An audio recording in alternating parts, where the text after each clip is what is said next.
ఇప్పుడే జీ5 app download చేయండి. చూడండి మీ ఫేవరెట్ టీవీ షోస్ ఎప్పుడైనా ఎక్కడైనా. జానకి,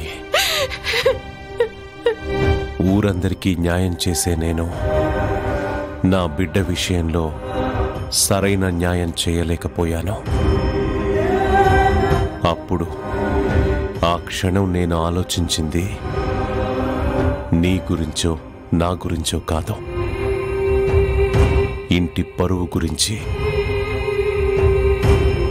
కొన్ని తరాలు మోసుకుంటూ వచ్చి నా చేతిలో పెట్టిన మన ఇంటి పరువు ఎక్కడ పోతుందో అన్న భయం నా బిడ్డ విషయంలో కొన్ని తప్పులు చేయించింది. ఆ రోజు నేను చేసింది తప్పని నీకు అనిపించొచ్చు, ఇప్పుడు నాకు అనిపిస్తుంది.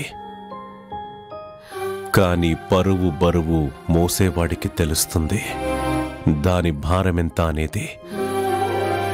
అది మోయడం మొదలుపెట్టాక భార్య, బిడ్డలు, బంధువులు ఎవ్వరూ కనిపించరు. అందుకే పరువు అన్న పదానికి ప్రాణాలే పోతూ ఉంటాయి. సీతమ్మని అడవి పాలు చేశాడని రామయ్యకి నింద వచ్చింది. ఆ పరువు కోసం కాదా? కురువంశం నాశనమైంది 10 మందిలో చీరలాగి పాంచాలి పరువు తీసినందుకు కాదా? ఇవన్నీ నన్ను నేను సమర్థించుకోవడానికి చెప్పడం లేదు జానకి, వాస్తవం నీకు అర్థం కావాలని చెప్తున్నాను. నా మాటలకి రామ ఏదైనా చేసుకునుంటే అని అన్నావు. మరి ఆ రోజు నేను నిజమని నమ్మింది నిజమే అయ్యుంటే నా ప్రాణాలు మాత్రం ఉండేవా? ఒకటి నిజం, నా మాటలకి నా నిర్ణయాలకి నువ్వు, రామ అందరూ బాధపడ్డారు. అలా బాధ పెట్టడం తప్పే.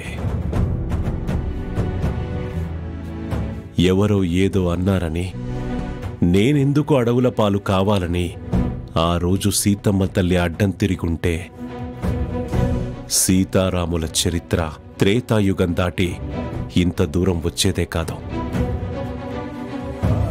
బిడ్డ విషయంలో తల్లిగా నీకన్నీ తెలియాలి. అలాగే పరువు విషయంలో భార్యగా నువ్వు మోయాలి.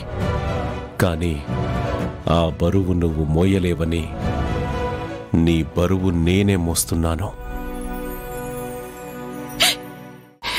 నాలో సగానివి. నన్ను అర్థం చేసుకుంది ఇదేనా?